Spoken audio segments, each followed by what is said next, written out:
At a luxurious horse ranch in Wyoming, whispers filled the air as an old dust-covered man walked in, wearing a faded flannel shirt, a sun-bleached cowboy hat, and boots caked in dried mud. People scoffed, brushed him off like a nobody. But minutes later, silence fell across the stables when he reached out and placed his hand on the mane of a legendary black Mustang. No one realized that single touch would change the lives of 3 souls and resurrect a dream long thought lost. Jackson Hole, Wyoming. Autumn brought the scent of pine and dry hay drifting gently across the valley. Morning Trail Ranch had opened its gates for a week-long purebred Mustang showcase, gathering the rarest bloodlines and Rolex-wearing guests in snakeskin boots, all ready to write 6-figure checks just to have their names tied to a prestigious horse. That afternoon, amidst the sharp click of polished heels and rich laughter, a solitary figure slipped into the main stable, worn down, heavy-footed, and silent. Walter Jennings. He wore a faded gray flannel, its sleeves frayed near the cuffs. His once brown cowboy hat was now speckled with salt-white stains. The cracked heels of his rubber boots left dried country mud on the floor, and slung over his shoulder was an old canvas bag, knotted tightly, something wildly out of place in this gleaming venue. But he walked in upright, eyes steady, like a man who belonged here. A staffer near stall number 3 gave him a sideways glance, then leaned toward a colleague and whispered, "Probably wandered over from the livestock fair over the hill. Or thinks this is a rescue barn for old cattle." Soft snickers rolled through the stables like a breeze slipping under barn doors. From the main office, Allison Price stepped out, her boots clicking in perfect tempo like a conductor approaching center stage. Her eyes scanned the older man moving slowly down the row of stalls. Her brow twitched. She was sharp, blonde hair pinned high, sleek pencil skirt hugging her stride, and she treated this ranch more like a contract hall than a place for sentiment. "Excuse me, sir," she said in a sweet but firm tone. "This area is reserved for pre-registered guests only." Walter paused, hand on his hat brim. "Didn't know, just wanted to look. I came a long way to get here." Allison glanced down at his muddy boots, voice dropping slightly. "We're entertaining clients, and the odor's a bit much. I'm sure you understand this place maintains a certain standard." Walter gave a small nod, said nothing. He took a few more steps, his eyes drawn to the black stallion at the far end of the row. Tall, powerful, with an ink-dark mane and fire in its gaze. The horse stood still, ears pricked, sensing his presence. He stepped closer, slowly, deliberately. The only sound in the barn was his worn soles tapping against concrete. Walter raised his hand, hesitant but reverent, as if reaching for a memory. But before his fingers could graze the mane, a large staffer named Rick cut in. Whoa, don't touch that. That's Nightfire. He's the highest valued horse here, worth $230,000. You planning to buy him?" Chuckles burst from a few nearby spectators. Rick waved dismissively. "Come on, old man. Not everyone gets to lay hands on this beast. He's Texas war stock crossed with ancient Utah Mustang." Walter swallowed hard.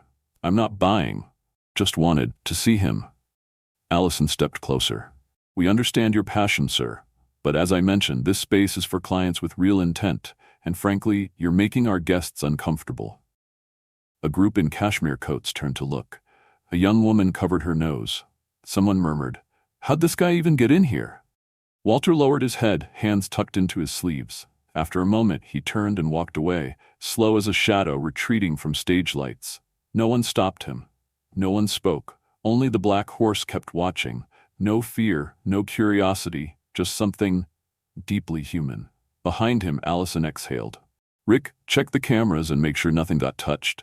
And please, get someone to clean up that trail of mud." Rick nodded.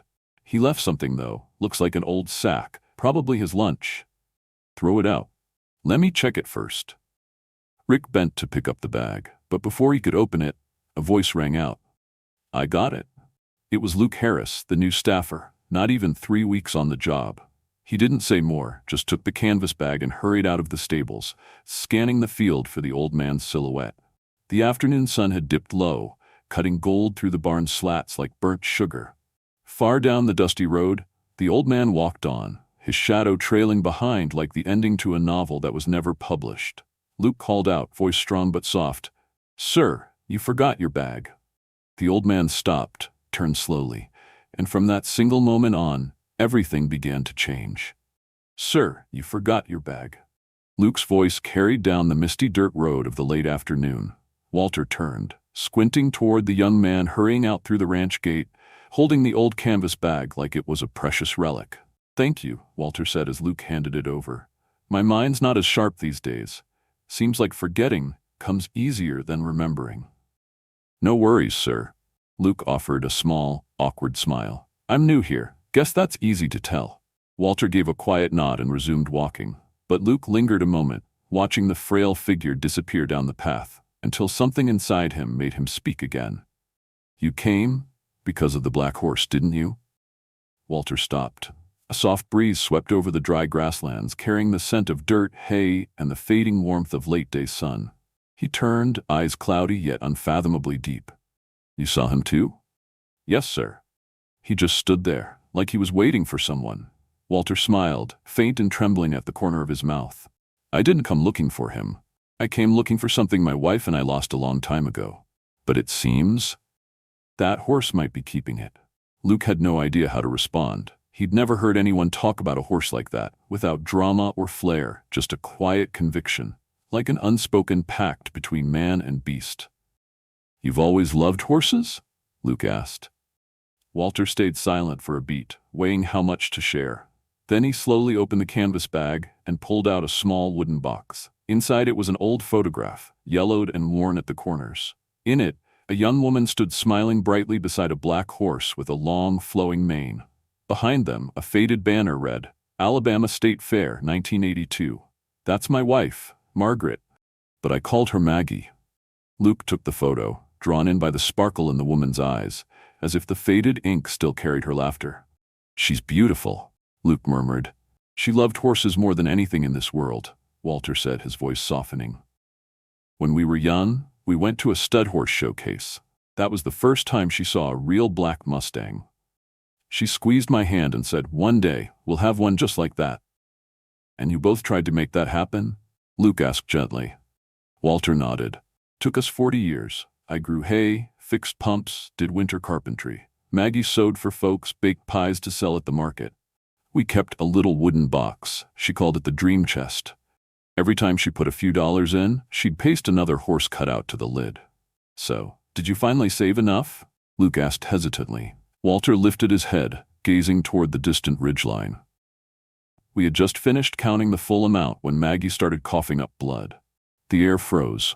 Luke didn't press further. He waited. Lung cancer, late stage. Nobody in our town smoked, but she got it anyway, like fate demanded payment for dreaming too much. Walter sat down on a flat rock by the road, hands tightening on the bag's strap. "We used the money for chemo, meds, and treatments in Denver. But one night, she called me to her bedside, held my hand and said, 'I have one last wish, Walter. I want to feel the wind on my face while riding the horse we always dreamed about. Just once.'" Luke's chest clenched. He sat down beside him without a word. "Yesterday," Walter continued, "I saw an ad for Morning Trail. The picture of that black horse, it looked exactly like the one Maggie always drew. I knew they'd laugh at me, but I couldn't not come. If I didn't try, the dream would die for real." "Mr. Walter," Luke whispered, "they're not wrong about me being poor, but they're wrong to think I have nothing worth holding on to. I had Maggie. I had 40 years of a promise, and I still have a dream, but not much time left to keep it." They sat together in silence. The sun slipped behind the hills, casting a warm amber glow on the old man's silver hair and soft orange light into Luke's eyes. "Are you going back there?" Luke asked. Walter chuckled lightly, with a self-deprecating shake of his head. "I doubt they'd let me past the gate again. I probably left behind a memory of cow manure." Luke laughed, his first real laugh since the conversation began. "If it were me, I'd still go in, even if I knew they'd throw me out. Some dreams just aren't meant to be abandoned for the sake of others' judgment." Walter looked at the young man with a deep nod, as if passing along something bigger than the story itself. "You're a good kid, Luke. I could tell the moment you handed me that bag. Thank you for listening. Thank you for trusting me enough to share." They stood. Walter slung the bag over his shoulder and began walking toward the hills. But before he got too far, he turned and said, "Maggie still draws every day. Her hands tremble, her eyes are weak, but she says if she stops, the dream dies. Then he smiled. Maybe I'll introduce you to her. I think she'd like you. Luke said nothing, but deep down, he already had an answer. And in that quiet instant, something shifted. Not in Walter, for his heart had long since aligned with that dream. But in Luke, the young staffer now caught between a world of contracts and dollar signs, and a world that was starting to feel more real. He watched as Walter disappeared down the dirt road, the wind gently brushing over the fields of dry grass, lifting dust into the air like memories waiting to be written.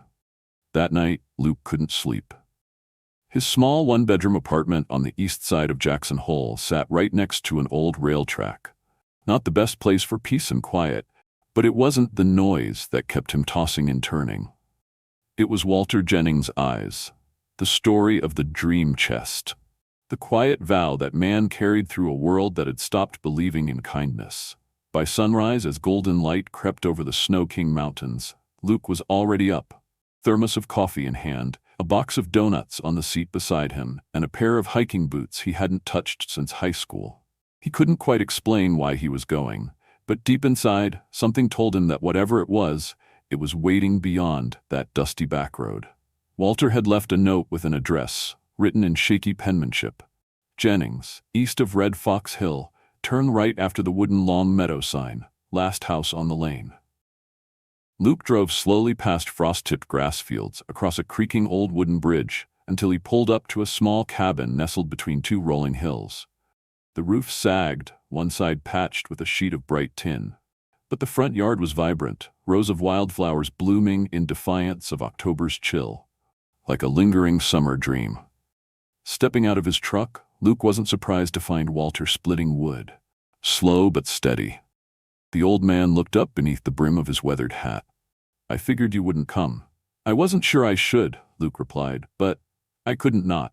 Walter set the axe aside, dusted his hands on his worn jeans. You drink coffee? I could brew a pot in the old tin kettle, smells like smoke but strong enough to wake a hibernating bear. I brought some, and donuts. Walter gave a half smile. Well then, come on inside, she'll be glad to see a visitor. Luke followed him through the creaking door. The cabin smelled of dried flowers, aged pine, and a gentle hint of peppermint. In the corner of the sunlit living room, beside lace-curtained windows, sat a woman in a faded mint-green sweater, hands resting atop an open sketchbook.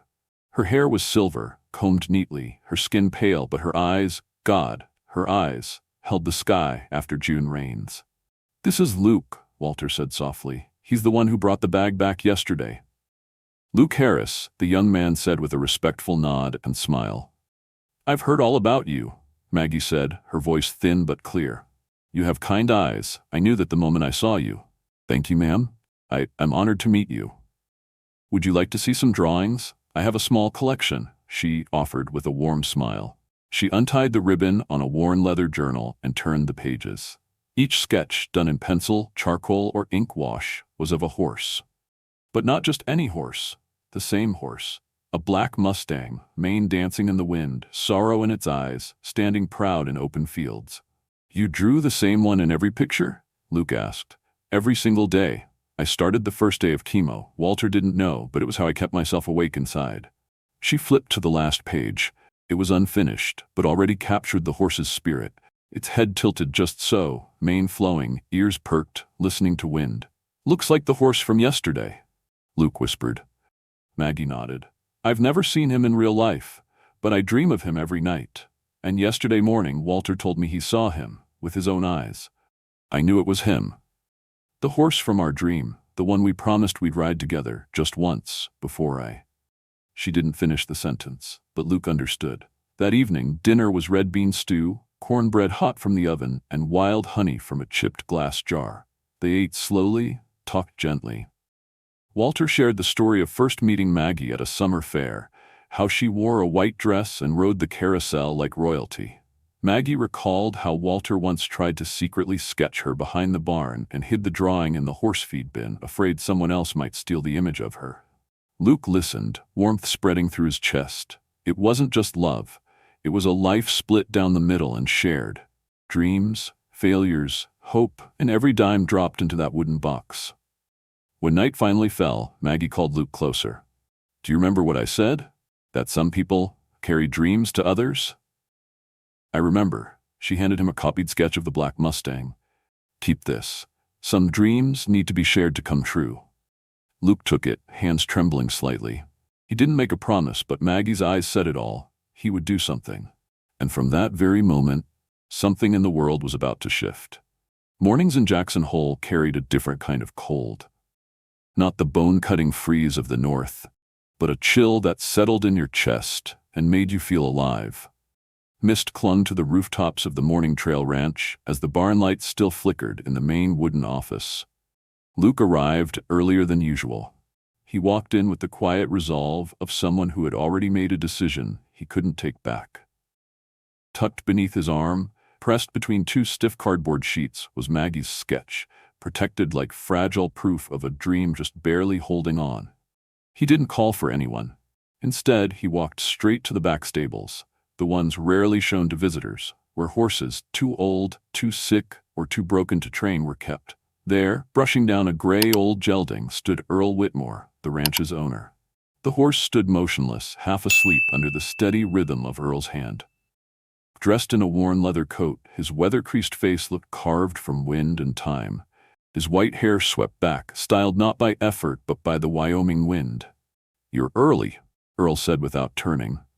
I wanted to show you something, Luke said, extending the drawing, hand shaking a little. Earl paused, took the page and stared at it silently for longer than Luke expected. Long enough to make him question whether this had been a mistake. Who drew this? Earl finally asked. A woman. She's Walter Jennings' wife, the older man who was turned away the other day. She's very ill. They spent 40 years saving to buy a horse like this. The one in the sketch is Nightfire. Earl didn't respond. Instead, he walked into the back office, leaving Luke standing in the cool morning air, breath visible with each exhale. A minute later, he returned, carrying a rounded wooden box, well kept despite its age. He placed it gently on a nearby table and pulled out an old black-and-white photograph. Take a look. In the photo stood a young man, clearly a much younger Earl, seated atop a black horse with a long, flowing mane and proud, pointed ears. The horse's eyes stared directly into the camera, just as Nightfire had stared at Walter. That's Midnight, the first horse I ever owned, Earl said. Bought him after I got out of the service, used my bonus and a few winnings from bets. He chuckled dryly. I rode all across the South doing shows, and in 1982 I performed at the State Fair in Fairhope, Alabama. That night, in a crowd of hundreds, I remember a girl standing right at the fence. Her eyes lit up when she looked at Midnight. Luke's spine went rigid. Did you say 1982? Sure did. I don't forget that night. First time I ever won Best Mustang Form in the showcase category. My mom came to watch, but I'll never forget that girl's eyes. Just a moment, but she looked at Midnight like he was the most beautiful thing she'd ever seen. Earl's voice trailed off, then returned. The horse you saw yesterday, Nightfire, is Midnight's son. I kept him as a living memory. He wasn't bred for racing or performance. His blood Lahari's legacy. Luke offered the sketch again. She never met Nightfire, but she drew him exactly, down to the ears and the curve of his neck. It's like her heart remembered the horse, even after a lifetime. Earl studied the drawing again. His eyes lingered on the upright ears, the wind-swept mane, the deep eyes. That's Midnight, all right? And that's Nightfire, too. No question. Silence fell between them. Luke breathed deep, then spoke slowly. I don't know what you're thinking, sir. But if there's anything you can do, anything at all to help this woman ride her dream one last time, now's the time. Earl didn't answer right away. He walked to the window, watching the ranch hands lead horses out for their morning routine. Then he turned, and for the first time, Luke saw something shift in his eyes, something human. Something wounded, but waking. When I bought Midnight, Earl said, I had nothing but bare hands and foolish hope. That horse, he taught me how to live a full life. He turned to Luke, gaze resolute. Take me to them. I want to meet the woman who held on to my horse's memory for 40 years. Luke nodded, heart pounding. Not just because a plan was forming, but because something real, something sacred, was unfolding in front of him. Before leaving the office, Earl opened a drawer, pulled out a large iron key, and said, Get the saddle ready. And tell Rick, Nightfire isn't going out today. He's got a much more important journey to take. Luke stepped out into the crisp Wyoming morning, chest swelling with emotion. Overhead, the Jackson Hole sky opened wide, as if stretching out its arms to witness a wordless homecoming of a horse, a promise, and a man rediscovering himself through someone else's memory. The sun had yet to rise when Earl Whitmore's old Dodge Ram rumbled down the dirt road leading to Walter Jennings' home. A thin veil of mist still blanketed the field grass, and the first light of morning barely outlined the silhouette of the horse trailer behind them. Not just a container for a black Mustang, but a vessel carrying a dream 40 years in the making.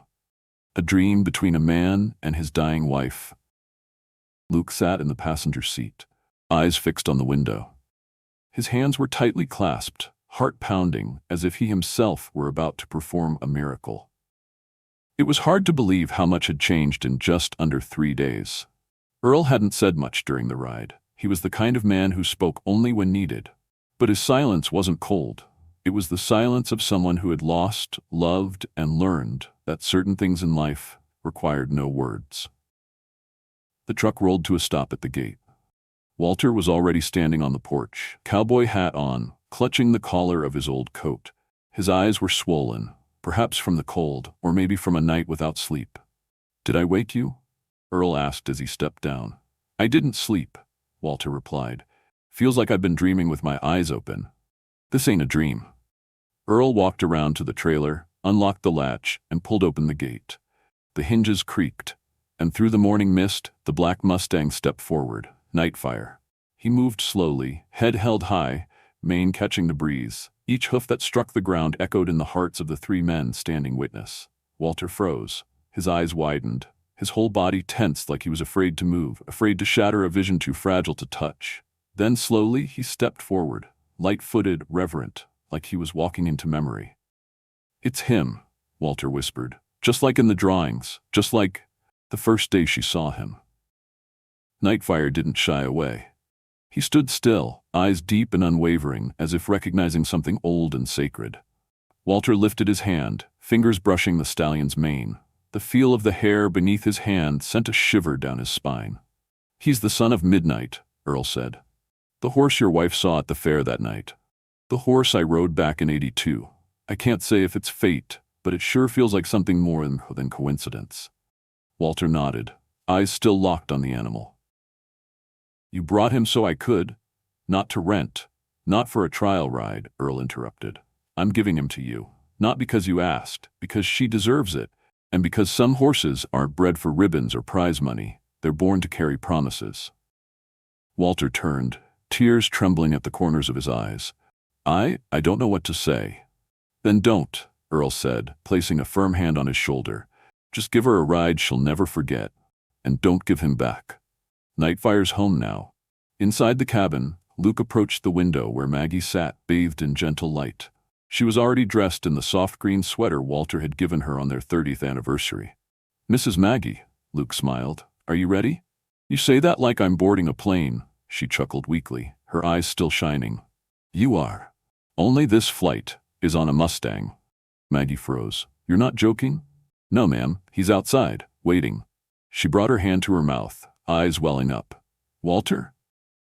Moments later, Walter stepped in, moving quietly like he might wake a dream. He lifted Maggie into his arms worn by time but steady with love. "I'm here, Maggie, with the gift I've owed you for 40 years. Outside, Earl and Luke had prepared the saddle, soft-backed with extra padding for comfort. Walter climbed into the saddle, then gently hoisted Maggie in front of him, wrapping his arms around her in a familiar embrace. Nightfire stood perfectly still, as if sensing the gravity of the moment. "You ready, love?" Walter whispered, his voice trembling as if he were the one needing comfort. "I've been ready since 40 years ago." Maggie smiled. And then Nightfire began to walk, slow, gentle, each step a heartbeat. The sound of hooves mixing with the soft wind across the hills, playing a wordless lullaby. The world seemed to hold its breath. A black horse, an old man, and a fading woman riding through a field of wildflowers in their last full bloom. From the porch, Earl stood beside Luke. The rancher squinted against the light and murmured, "Some horses are born to carry people to the edge of dreams." Luke didn't reply. He simply raised his camera and captured the moment. A frame of two souls riding toward sunlight on a black Mustang, forever etched in the soft golden dawn of Wyoming. And beneath that rising sky, a silent promise was fulfilled. No contracts, no signatures. Just love, loyalty, and a horse keeping his rider's vow.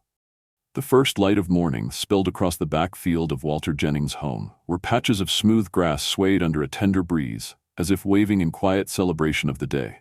On the wooden porch, Walter gently buttoned Maggie's cardigan. His hands trembled, but his gaze held steady and calm.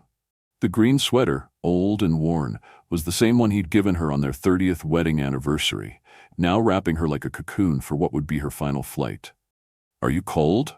Walter asked, pulling an extra scarf gently around her neck. "No, I'm warm," Maggie said, her eyes serene. "As long as you're here and the Wyoming wind is real." From the barn, Luke led Nightfire forward. The black Mustang moved in silence, the saddle padded with soft blankets and strapped so securely not even a harsh gust could shake it loose. He brought the stallion up to the porch and held the reins, waiting quietly. Walter scooped Maggie into his arms.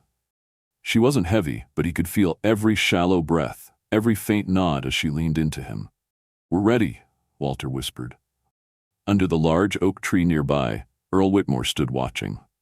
In his life, he'd witnessed countless rides, championships, showcases, and sweat-drenched training, but never had a single moment felt as sacred as this one. Walter climbed onto the saddle with Maggie seated in front, his arms wrapped around her fragile frame. She rested her head against his chest, eyes half closed, but a faint smile danced on her lips. Nightfire snorted softly, then took his first step. Then another, slow, steady, each hoofall deliberate, as if he understood he was carrying not just riders, but something much heavier. A 40-year-old dream on the edge of goodbye. The wind picked up as they reached the hill's crest. Maggie opened her eyes, tilted her face toward the sky now clear and endless above them. "Walter," she murmured, "are we flying?" "Yes, Maggie, we're flying." She spread her arms out like wings. The wind caught her silver hair, tossing it back to mingle with Nightfire's black mane. Against the golden sky, the three became a single, flowing silhouette, man, woman, and horse, gliding across the border between reality and something far more eternal.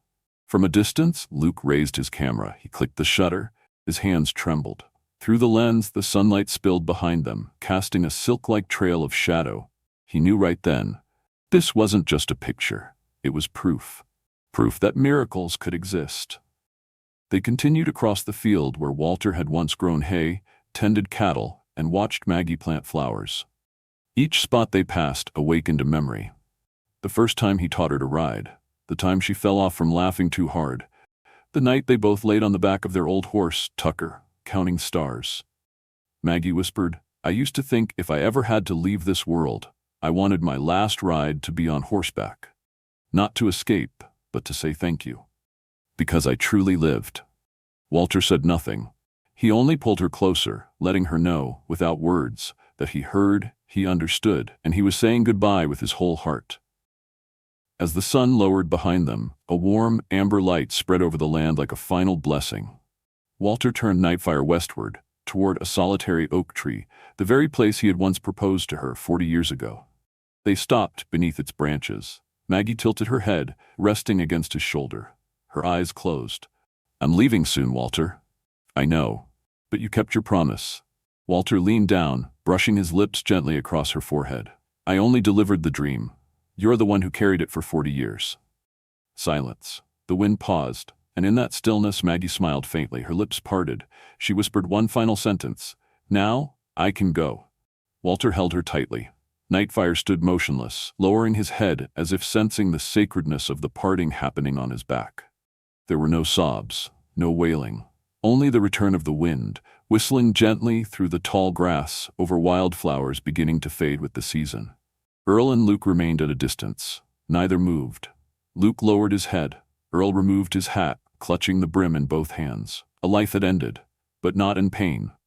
She left, on the back of a dream fulfilled. 1 month after Maggie Jennings passed away, the October winds had begun carrying a sharper chill across Wyoming.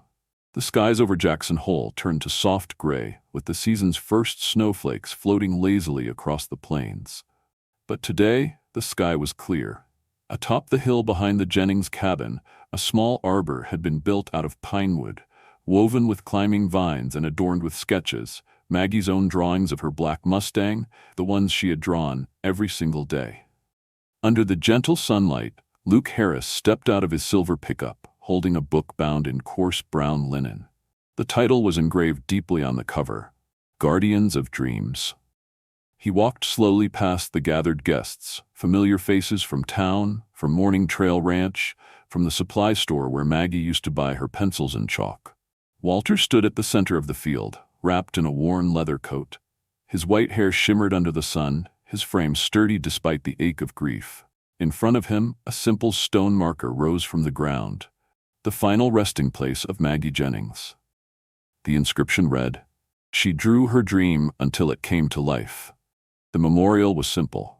No elaborate religious rituals, just friends sharing the stories she had left behind. How she once gave a bouquet to a grieving mailman, sang lullabies to a crying child at a gas station, or quietly dropped money into a donation jar for a wounded stray dog at the vet's office. Luke stepped forward. He placed the book gently onto a wooden stand, then turned to speak. "I'm not here today as a horse ranch assistant," Luke said, his voice steady but tight. "I'm here because I learned something from two old souls living in a small wooden cabin in the hills. They had no wealth, no spotlight, nothing the world would ever write headlines about. But they had a dream, and they kept it until the very end." He opened the book and slowly turned the pages, each one showing Maggie's hand-drawn Mustang in various scenes, in sunset light, by a creek, standing in a wildflower meadow, or alone on a cliff. At the bottom of every drawing was the same handwritten line, "Someday, he'll come." "I printed every single one of her drawings," Luke said, "because I believe dreams don't die, they wait for the right person to carry them forward. And Maggie Jennings was that person." Silence fell. A few heads bowed. An elderly woman dabbed her eyes with a lace handkerchief. In the back, Earl Whitmore stood hat in hand, head bowed low. After the ceremony, Walter walked over to Earl. The two men stood face to face without needing many words. Walter handed the book over. "Keep this," Walter said. "Build her something, at Morning Trail. Not to sell, but so someone might find their dream inside a horse no one else ever wanted." Earl nodded. He didn't speak, but the look in his eyes promised everything. 2 weeks later, Morning Trail Ranch opened a new section, set apart from the show barns and auction stalls. The sign carved into the oak gate read, "Maggie's Meadow." Inside were horses that wouldn't be trained or sold, just kept for those searching for something more. Orphans, veterans, women healing from abuse, the elderly with nowhere else to go. These weren't just horses anymore. They were vessels of healing, of quiet hope. Walter came often. He no longer rode, but every afternoon he would walk Nightfire into the field, let the stallion graze in the breeze. He'd carry a folding chair and sit beneath the old oak tree, the same tree that had once been the spot where he proposed to Maggie. One day, Luke arrived carrying a few blueprints. He had plans for a reading nook to be built nearby, a place of reflection and warmth. He would call it the Dreamer's Den. Walter looked over the drawings. He said nothing, just placed a hand on Luke's shoulder. "You helped me keep a promise," Walter said quietly, "not just to my wife, but to every dream the world thought had died." One winter afternoon, wind whipped down from the Tetons, biting cold. Walter stood by the wooden fence, watching Nightfire grazing peacefully. The Mustang was still sleek, still proud, but his eyes had grown quieter, deeper, as if he now guarded something greater than himself. Walter reached into his coat and pulled out Maggie's old sketchbook. The cover was frayed, the pages yellowing. On the final page was an unfinished sketch, a faint outline of a man and a woman riding a horse together. There were no words beneath it, just silence, just wind. He closed his eyes, leaned against the fence and whispered, "Do you see, Maggie? You flew. And so did I." Nightfire stepped closer, lowered his head, and nuzzled Walter's hand. The old man smiled and ran his fingers through the horse's mane. "One last thank you." Before them, the field stretched wide and endless, like a dream without borders. And as the sun dipped behind the hills, casting gold over the Wyoming plains, the wind blew again, only this time it no longer felt cold. Somewhere out there, the dream of one woman and the love of one man had truly come alive. If this journey between Walter and Maggie touched something deep inside your heart, drop a number in the comments, 0, 1, or 9, just to let us know you still believe in quiet acts of love and the dreams that never die. Subscribe to our channel and turn on notifications so you don't miss the next soul-stirring story between humans and animals, where even a single glance can bring tears to your eyes. We'll see you again soon, here at True Animal Stories, where the heart speaks louder than words.